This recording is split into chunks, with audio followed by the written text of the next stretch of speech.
Om Namo Narayana, Om Namo Narayana, Om Namo Narayana, Om Namo Narayana, Om Namo Narayana, Om Namo Narayana, Om Namo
To begin by thanking all of you for the many, many years of dedication and of love for God and of sadhana, of all that you have done in order to create the magnetism that is allowing this center to come into being.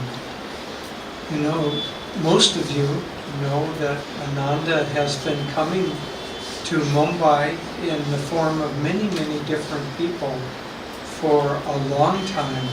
Swamiji came to India moved to India in 2003.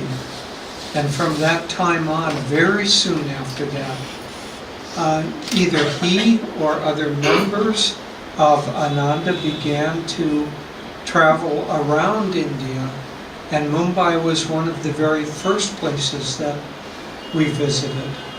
And it isn't important so much to talk about geographically. We visited Mumbai because the hearts of the people were open and that they were drawing.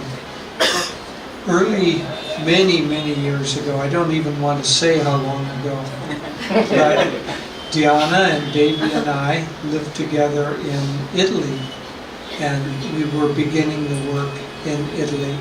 And at that time, we were still young and perhaps arrogant enough to think that we had some degree of control.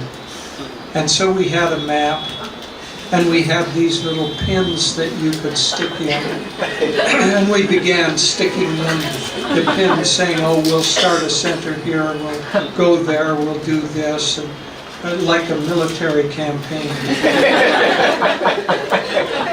Divine Mother had her own ideas. You do not conquer the world of spirit with a military campaign. You simply go where she has called you to go. And she calls you to go where the hearts of people call her to be. I read something very interesting in terms of Divine Mother, and this was about Ananda Mumbai. And one of her disciples in a satsang asked her, Mother, if someone prays to you, do you hear that prayer? And she gave a fascinating answer. She said, it's as if I see a crowd of people, and if someone prays to me, it is as if a spotlight is shown from that particular person, and it immediately catches my attention, and I send my blessings there. It's not that she wouldn't bless the whole crowd, but there's a particular relationship when the devotee reaches up to God. And so in this center, the relationship is such that many, many devotees for many, many years have reached up to God. And now God is responding by creating a center where these murtis, these masters, Divine Mother who is behind and infusing the masters and the murtis who simply represent them, to have a center where that light can shine permanently. And as Shurjo was saying, I think that many of you will remember this occasion many, many years into the future and say, I was there on the day we dedicated the first center in Mumbai. Remember that little tiny center we had there? And someday, because the life of the devotees of Ananda, the disciples of Master and of Swamiji, the essence of the life is simply to do our very best to attune our free will with the will of Divine Mother. And if Divine Mother is seeing a lot of little spotlights shining up, saying, Mother, can you help me? Mother, I need your comfort and your support now. Mother, I want freedom. Mother, come to me.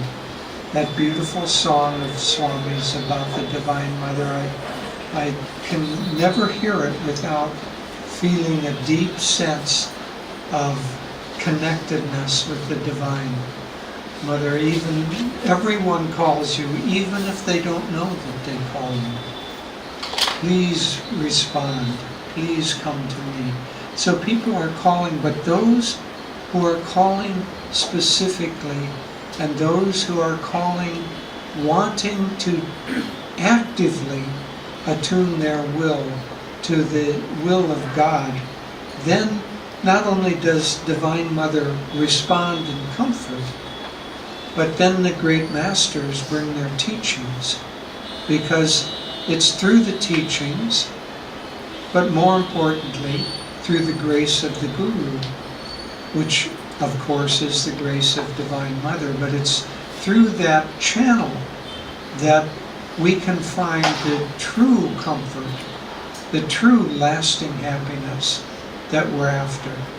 Diana was pointing out as we came over that this is one of the best shopping districts in all of Mumbai. But you will be able to go into all of these wonderful shops here, and when you leave, not only will your purse be a little bit lighter, but your soul will be a little bit hungrier, because no matter what we have outwardly, and certainly we must seek to have enough to fulfill our responsibilities. It isn't the life of Swami was very clear, even in our renunciate order, the new Nayaswami order that he wrote. He said, I don't want this order to be world renouncing, to say, oh, this is bad, oh, that is bad, don't do that, don't do this. He said, I don't want that's of the old age. Now the renunciation needs to be samadhi affirming, not world renouncing. And so this path, think of it as samadhi affirming. Think of it as feeding your soul call, not denying somehow the call of the body and personality, but truly feeding the soul call. When that kind of a call goes out from many disciples, then Divine Mother responds, and it is she who sticks a pin in the map. Because we can't do that alone. And so over the years there have been so many classes. I wouldn't even want to guess at this point how many people in Mumbai have taken classes. It's certainly in the many thousands of people have taken meditation classes and succeeding classes after that, and many people have now received Kriya. And again, those outward markers are not the essence. They simply represent the deep soul call and the willingness on the part of the disciple to undertake those activities and the changes of the consciousness that are required in order to be able to tread that path. But as I say, many thousands of people here in Mumbai have now taken those classes. And out of the thousands who have taken those classes, many of you in this room have returned year after year after year. And there becomes a shifting point. And this center also represents this important shifting point, tipping point one might call it, where at first the devotee comes to receive and to get what they can be given. It's like a hungry person.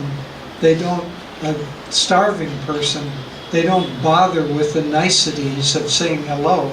They go straight to the table.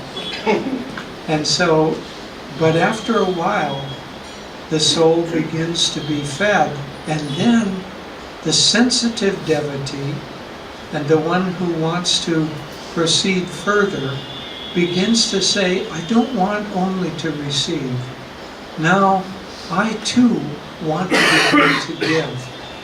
And it's at that point that the life of the devotee shifts into another gear, another octave. And when there's a group of people who say, we don't want only to receive, we have received so much, now we want to share what we have received. When that group forms, it has to form on the energetic level first. So it has to, one could almost say that for some years there has been an astral congregation here. And when that astral congregation or that astral group comes into being, then a center must form around it, because that energy is what produces the center. And so this wonderful center has been produced. This is the atomic representation of the love and devotion that you have all achieved and shared and aspired to.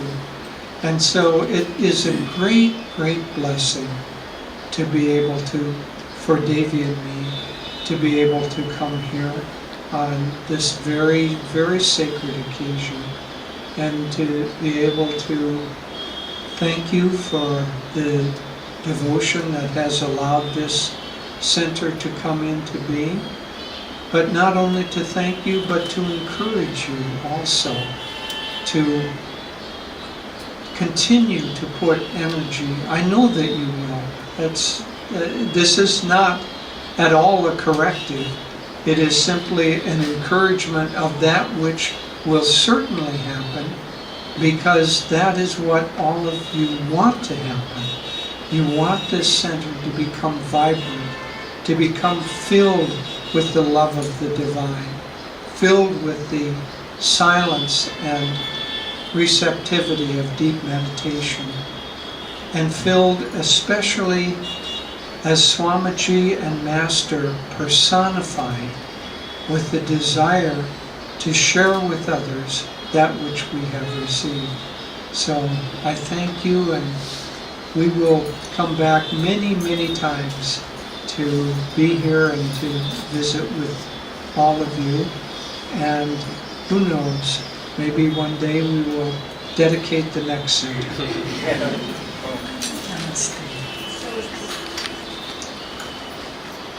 If you remember in Guruji's autobiography, There's the wonderful sentence that Swami Kriyanandaji often quoted: divine consciousness is center everywhere, circumference nowhere. And as we dedicate this first Ananda Sangha Center here in Mumbai, I want you to remember that you are a living part of Ananda centers everywhere.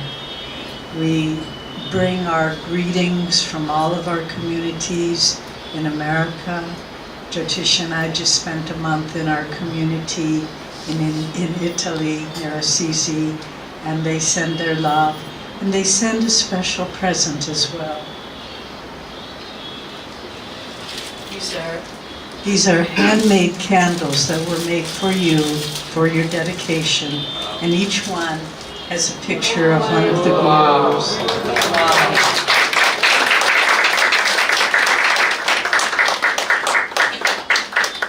So I want you all to feel the support and the presence of your Guru Bhais throughout the world.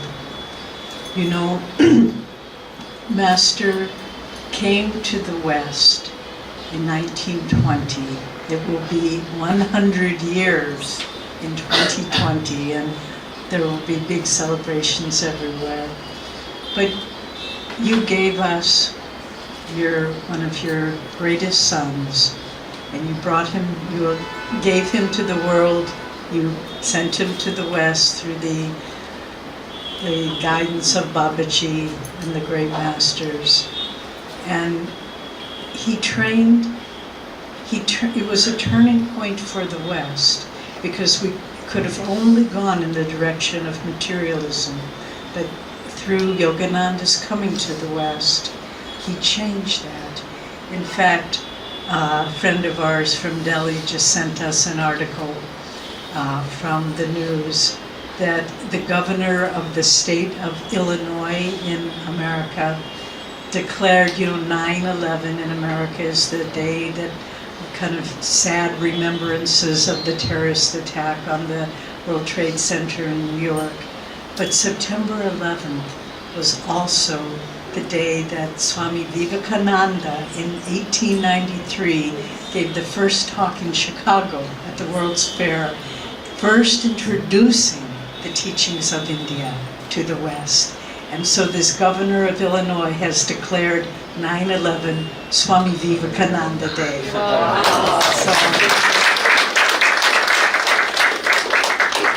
So our connection goes through time, through space, and I feel it's only in the rightness of things to take a moment to honor the memory of those who helped build this center over the years, Hansaji, Laluji, who are no longer with us, and of course Swami Kriyananda.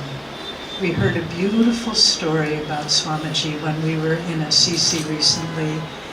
There was a woman who is part of the ashram there. She's an older woman, rather quiet, rather isolated. She's German. Most of the other people there are Italian, so she's a little bit isolated. And she was sharing her story, a story of her life with us. And she said, I lived here in the ashram while Swamiji was here, but I never spoke with him. I was too shy. I wanted to tell him a bit about my life and who I was, and just to get his blessings, but I was too shy. And she said, but one night I had a beautiful dream, and he came to me, and in the dream we talked, and I told him about myself, and we laughed, and he blessed me, and then the next morning the word came that Swami had left his body. So we need to understand the time you are connected with Ananda Sangha centers throughout the world. You are connected with people in different spheres of existence, timelessness. And so as you worship here, as you meditate here, as you serve here, feel not just that you are a part of the center here, but you are a part of a great wave of blessings that have come to the world.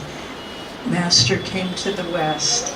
But I think, you know, in the chapter he said, when he's meditating at the storage room in Ranchi, and he sees these white faces, and he says, Americans, these must be Americans. And he comes. But now he's coming back home. He's coming back home because all of you lent him to the West, but his heart was always in India. His last words that he spoke on this planet were talking about his India. How much he must have missed it. How much his tender heart must have yearned for the devotion and the sweetness and the deep spirituality of Mother India. So now he's come home. He's come home in all of your hearts, and you have made a home for him in this center. And he will dwell here in love, in blessings, in great joy. So thank you for welcoming him back in your hearts, creating this home. And we hope that we can come here often and be with all of you and bless this new home for Master in the world. Jai Guru.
Is in our suitcase, but it's a little chilly. Needs a nice blanket.